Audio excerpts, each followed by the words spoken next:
Devil, by Moss. While sitting in meditation, a child was able to picture a conversation in heaven between the ascended masters and God.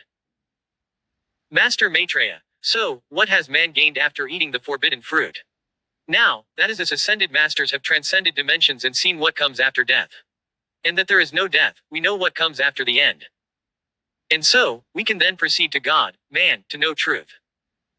Master Sananda, as a holy one, indweller in the fifth dimension of heaven, the seat of glory, I know the world from its beginning to its ending and before it began. But as the people will not know, I have taken it upon myself, to crucify myself on this cross of mankind, as a sinful nature that crossed my mind that is my true self, and crossed me in my meditation in order to come across as one who is intelligent, but really is not. I've seen this before, as a master, I know wisdom. Now, this said stone, is now in the computer, and thus fire in us, a bomb willing to explode like a dog to protect the master. After saying this, the masters Maitreya and Sananda vanish into the thin atmosphere of the cosmos. Perceiving time to be another reality, the meditating child understood that in this world, the X, Y, Z of life is chromosomes of DNA, and he understands he has to move through space in order to attain a reality of stasis which cannot be attained without movement or perception. He now understands that movement is the source of perception and not the other way around. He is not the birther of this world, but this world his birther.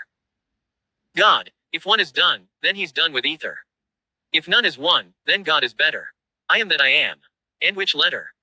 You'll never know, you'll never understand, the world as it is, it never was, it never is, and it never would be. Without my permission. Anything is anything.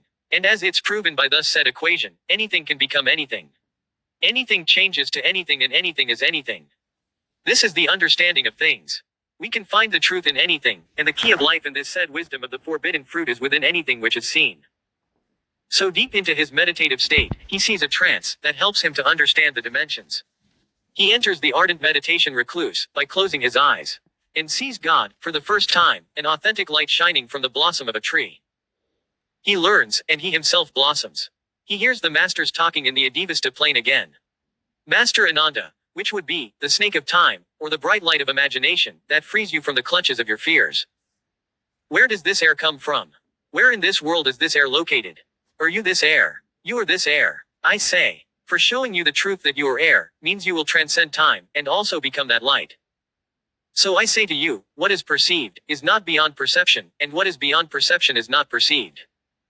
Languishing in anguish, we see that we are wishing for our own demise, which we justify by our own demise but not aforementioned innocence. Master Vedanta, the problem is not ignorance, but sleeping man is a joke unto reality is a completely useless pile of flesh. The joke is, we in heaven, know the truth. And that the truth lies in sleeping man, is an understatement. Master Gautama, so, is it insane to say that man is made from butter? Or else some other kind of slippery sloppy material makes up his outer layer? We refer to the master as the dragon breathing fire, but the dragon has 7 heads. Listen to this and be wise. After affirmation of the true cosmos, the wise ascendant master's reality and disappears and becomes air. He is then converted into fire by combustion and cooled in water and his soul frozen. This is the story of how the sleeping devil can become the awakened God.